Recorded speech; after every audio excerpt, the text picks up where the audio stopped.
Hi, welcome to my YouTube channel. Here we'll be talking about tips and tricks about startups. Today we're going to talk about collaborating with enterprises. So as a small startup with limited resources, you want to reach out to these large corporates, these large enterprises that have abundant resource. But how do you do that? What do you need to understand when you do that? We'll be talking about this in the video.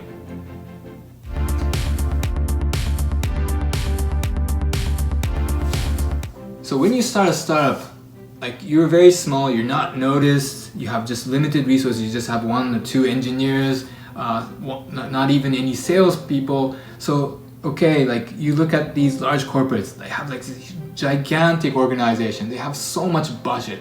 Like you say, oh, like I wish I could work with them.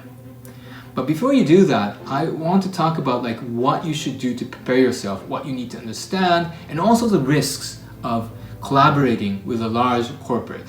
3 points to prepare yourself to talk with corporates. I have 3 points that I want to mention. Number 1 is finding the right corporate enterprise that you should be collaborating with. When you're looking at large corporates like Microsoft, large banks, they seem very attractive. But is that company the right fit for you? Does it have a culture that would accept collaborating with the startups? And if they have a record of collaborating with startups, are they early stage or are they later stage? You need to figure out what kind of needs these corporates have. Because if they have no interest in you, getting a chance to work with them will be very slim. If they have a record of working with all sorts of startups, including your industry, you have a larger chance of working with them.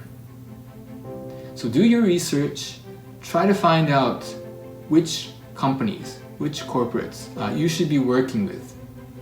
After the research, if you can set up a meeting with the people working there, and going through the meetings, one good indicator that company is interested or is used to talking to startup is that if there's an executive that would join those meetings in very early stage, that's a great indicator. That means that they respect your startup, they respect startups in general, and also they know how to deal with startups. So if you go in meetings and you just continue to talk to these people who don't have any say in the budget, who are not high in the ranks of that corporate, it means that you're getting very little attention. It'll be difficult to have a meaningful collaboration with them. So number 1, find corporates that will be a good fit for you. Number 2, now that you've identified the companies that you want to work with, start communicating and find executives or people in power that are champions with working with startups. It doesn't have to be an executive. There'll be people who are in the organization, maybe not in management, high management position, but still have great influence and have great track record of working with startups. Find that person. If you can find that person and have a good relationship and work with that person, chances of getting the project rolling will increase tremendously. So the champions within the organization, identify them and figure out a way to communicate, reach out to them. And lastly, number 3, bring tangible results. So when you're initially talking to these corporates, like they might get excited, they think, oh, we have this synergy, that synergy, and all that. And you might agree with that.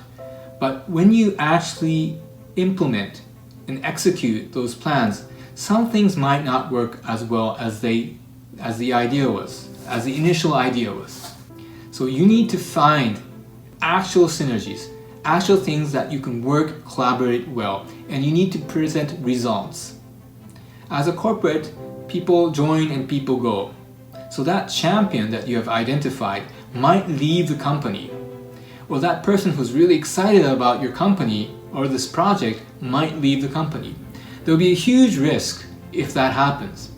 So before that happens, you want to create results. You want to have proof that this is meaningful. This has a positive impact on that company. So generate sales, work with R&D and come up with a new product. Something that's tangible, something that you can show to the executives or other people to continue to have them support your project. Now that we've talked about how to find those corporates, how to identify the champions, and how to continue the relationship with large corporates, I also want to address the risks in talking to or collaborating with these large corporates. So number one is getting your idea or your business model or your product stolen. Unfortunately, there are corporates who would just use you. So they talk in the meeting, they'll go into details like how does this work, like how is it functioning, how's the model, go into real detail, and then they'll copy what you're doing, what you've successfully done. To avoid this, make sure you have an NDA contract, a specific one that will protect you. If you have anything that would be worth intellectual property, patent it, make sure you guard it. So talking to large corporates, you need to reveal certain information to build trust and to be able to collaborate and figure out how you should work together. But hide that secret sauce. Make sure that you know what part of your project or your company or your product is the hidden sauce, and guard it with all necessary resources. Number two, wasting time. Some corporates will have meetings after meetings after meetings which end to nothing. Or they'll say, okay, let's do a proof of concept project. But they don't give you any resource for that. You're just doing it on your own expense. And after the proof of concept, it goes nowhere. So I've seen this many times. So when you're doing something, ask them, could you spend money on it? Can you finance this? Can you finance this project? Get them involved in the game. Or else it will be just you struggling and working and taking all this action where they just watch you do that. So get them involved in the project. Lastly, number three is exclusive deals. So when you're signing a contract of collaboration, make sure you read that contract thoroughly. Of course, you might have lawyers review that, but as a founder, for those important contracts, you need to read line by line and fully understand what that contract means. Some corporates would sneak in exclusive clauses within the contract, so you get stuck. You won't be able to work with other corporates going forward. That would limit your business activities. So make sure you read the contract, that you have full control over all your products and whatnot, that they won't patent what you've been working on, they won't steal it, and lastly, that you can work with other corporates. If they do want something exclusive, you need to negotiate a better deal because you will be limited on the options that you can do your business. So if they're exclusive, you can even say, hey, you need to potentially be buying us out. How much are we worth? If they can't answer that, if they have no commitment of buying you out, then you should not have anything exclusive. I hope this video is useful.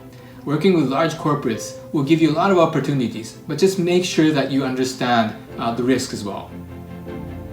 I want this information to reach startup founders and people who need this, so please give a like, share this information, subscribe to my channel. That will really help grow this channel a lot.